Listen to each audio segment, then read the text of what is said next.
¿Qué tal? Estoy grabando este video porque me habían preguntado sobre si podía abordar un poquito más a profundidad sobre el proceso de generación de esta imagen que hice en el webinar de V-Ray 6 para SketchUp utilizando V-Ray Distance Texture. ¿Qué nos permite V-Ray Distance Texture? Seguramente recuerdan estas imágenes de nuestras demos de V-Ray 6 para SketchUp. Bueno, básicamente es un operador que nos permite que en conjunto con objetos y con superficies planas podamos lograr irregularidades y comportamientos muy específicos, mucho más orgánicos, mucho más realistas. Por ejemplo, en este caso las pequeñas rocas se juntan a través de este operador con las rocas grandes y obviamente obtenemos la ilusión de una bajada de agua mucho más realista. O bien, si nosotros elaboramos un poco más los procesos, podemos en conjunto con geometría dinámica como Displacement o V-Ray obtener resultados de un sendero mucho más orgánico, mucho más realista, y es básicamente lo que voy a hacer en este pequeño video. Entonces, bueno, vamos a ir rápidamente a nuestra escena en SketchUp. Yo estoy utilizando SketchUp 2025 y V-Ray 7, pero esto funciona exactamente igual en V-Ray 6.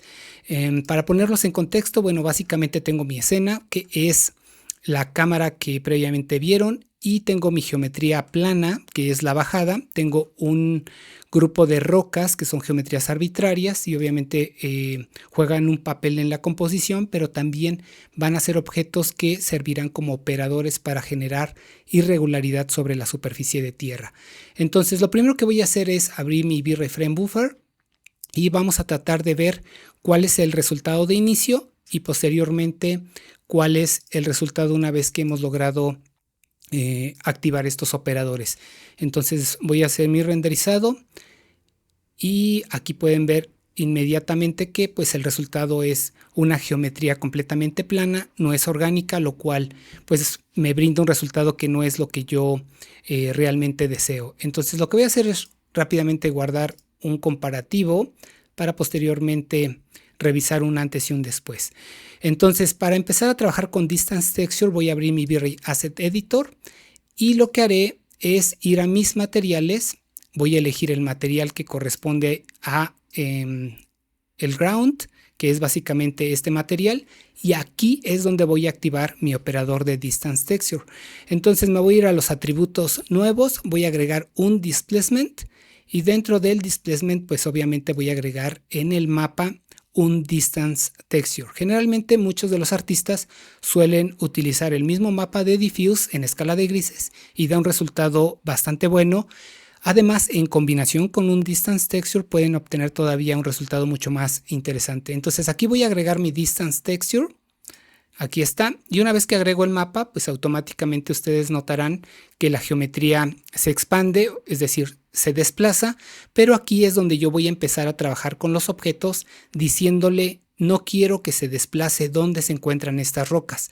Entonces yo en mi outliner básicamente lo que yo hice es elegir un grupo de rocas que van a servir como operadores. Entonces una vez que las selecciono, las agrego aquí en la lista de objetos y notarán inmediatamente que obviamente la superficie se desplaza, sin embargo donde se encuentran las rocas no hay este desplazamiento. Si yo incremento el valor de displacement a 3, notarán mucho más marcado este resultado. Entonces ya estarían ustedes jugando con el parámetro hasta lograr el resultado que les convence. Voy a utilizar una región para no tener que esperar tanto tiempo de renderizado. Y bueno, aquí pueden ver básicamente cómo encuentro este resultado ya hecho. Podría ir yo a los parámetros del Distance Texture y dentro del parámetro de Distance yo básicamente puedo trabajar el perímetro de acción de este operador con respecto a los objetos. Entonces si lo reduzco a la mitad se darán cuenta que obviamente el perímetro de acción se reduce, dando un efecto pues un poquito raro, diferente. Si yo lo incremento al doble, estaba en 10, lo paso a 20, pues básicamente se expande el perímetro de acción y a lo mejor encuentro un resultado mucho más orgánico, mucho más realista o algo mucho más apegado a lo que yo quiero. Si yo trabajo en un valor 10, que fue lo que hice en el webinar, es básicamente el parámetro que yo necesito de acción. Sin embargo, obtengo algún pequeño efecto que no quiero. Por ejemplo, los bordes se ven afilados y parece más un efecto como de oleaje en el océano que de un efecto sobre tierra. Entonces, probablemente aquí yo necesito hacer algunos ajustes. Lo que yo hice en el webinar es básicamente utilizar un Bezier, una curva Bezier para poder suavizar estos bordes. Entonces, dentro del parámetro de displacement y del distance texture, voy a dar clic derecho, wrap in, y voy a agregar un Bezier curve.